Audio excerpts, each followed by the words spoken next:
Welcome to today's Explainer. Today, we're exploring a concept called life's most critical step.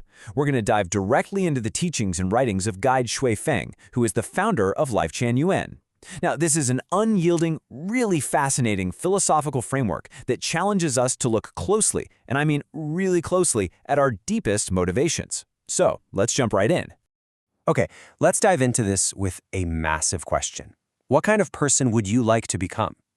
Now, according to Guide Zufeng, this isn't just some casual career counselor prompt. No, this is literally the single most critical question you will ever face in your existence. He argues that if you fail to answer this correctly, your entire life is effectively reduced to a tragedy. It's a stark, uncompromising warning, right? But he doesn't just leave it as this vague philosophical riddle. He actually builds a whole mechanical system around why this matters so much. So, Shuifeng asserts that there's a strict, undeniable cause-and-effect relationship between your internal mindset and your ultimate reality. Basically, your current lived reality is the direct result of your past consciousness. If you hold the consciousness of a Buddha, you attain Buddhahood. If you carry the consciousness of a saint, well, you become a saint. And he even takes it further, stating plainly that if a being possesses the consciousness of a dog, they'll become a dog. The point is, whether you end up a celestial being, a sage, or just a mere mortal, it rests entirely on the conscious seeds you are planting right now in your mind. And this brilliantly illustrates his view of the human condition. Shuifeng states that an overwhelming 90% of humanity lives completely haphazardly, just stumbling through life day by day without a conscious, deliberate plan. Meanwhile, only a tiny 10% are considered sensible enough to actually master what he calls the Tao.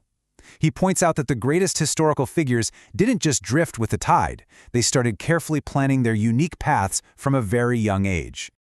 To really ground this idea, Shuifeng offers a super relatable, everyday analogy. Imagine 4 classmates. Let's call them Peter, Alex, Jack, and John.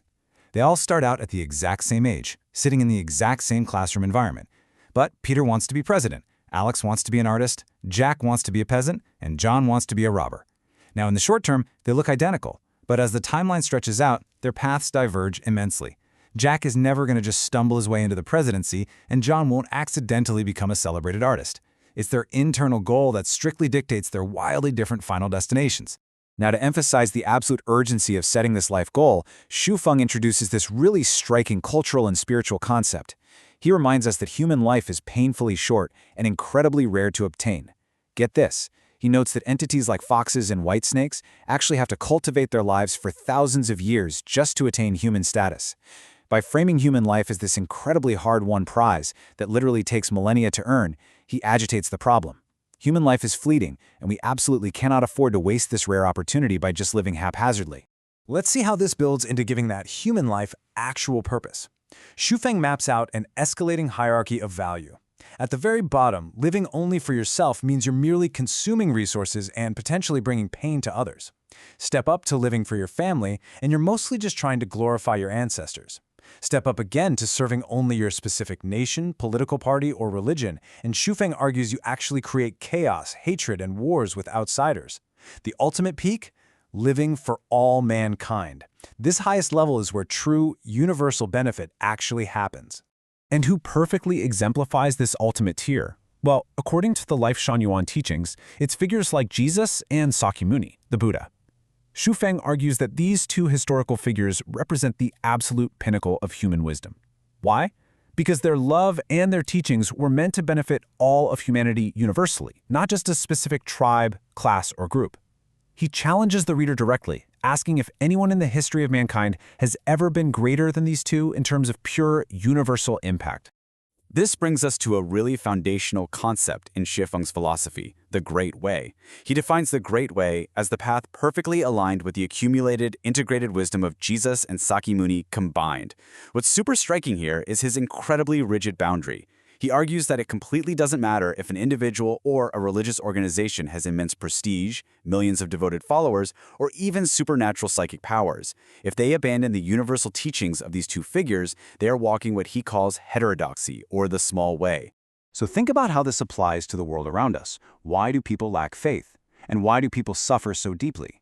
According to Shuifeng, the answer is breathtakingly straightforward, and it points right back to the very beginning of our discussion. People suffer and people lack faith simply because they do not know what kind of person they want to become. It's the absolute absence of a defined target that causes all of this human misery and confusion. Now, what's really interesting about this is how Zhui Feng explains the mechanics of setting that target.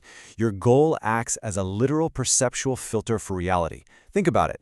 A capitalist goal is wealth, so they literally see money and market conditions everywhere they look. An artist's goal is aesthetic, so their world is filtered into colors, lines, and structures.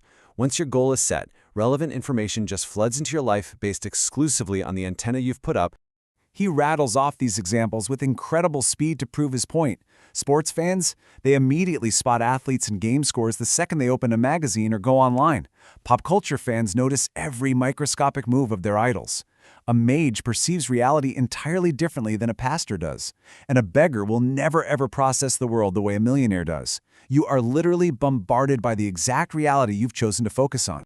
Xu Feng interprets the old saying, "Seek and ye shall find," in a highly literal, material way.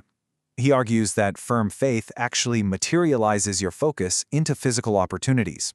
So, if your ultimate goal is to build a tall building, your brain will automatically seek out concrete and steel. If you only want to thatch a cottage, all you're going to notice is thatch and adobe. If you want to be a celestial being, you'll naturally begin exploring the mysteries of time and space. The reality you find is the reality you sought out. So the crucial point is, if setting a goal is this simple, why do so many people fail to master their lives? Xu Feng outlines some very specific pitfalls. People stray because they yield to temptation and they just lack the strong will required to stay the course. Interestingly, he's extremely blunt about human psychology here. He observes that people who constantly suspect others or are perpetually terrified of being cheated are almost always harboring evil intentions or are worthless cheaters themselves. Paranoia, in his view, completely blocks you from the great way. Which brings us right back to where we started. What kind of person would you like to become? Xu Feng's philosophy demands a concrete answer. In his worldview, you can't just passively consume life. You have to actively choose your consciousness, or you risk wasting a tremendously rare, millennia-in-the-making human life. He ends this text with a provocative, profound thought. The lost are lost, and the awakened are awake. It's an incredible reminder to set your trajectory. Thank you for joining me for this explainer today, and I really hope it leaves you with a powerful question to reflect on.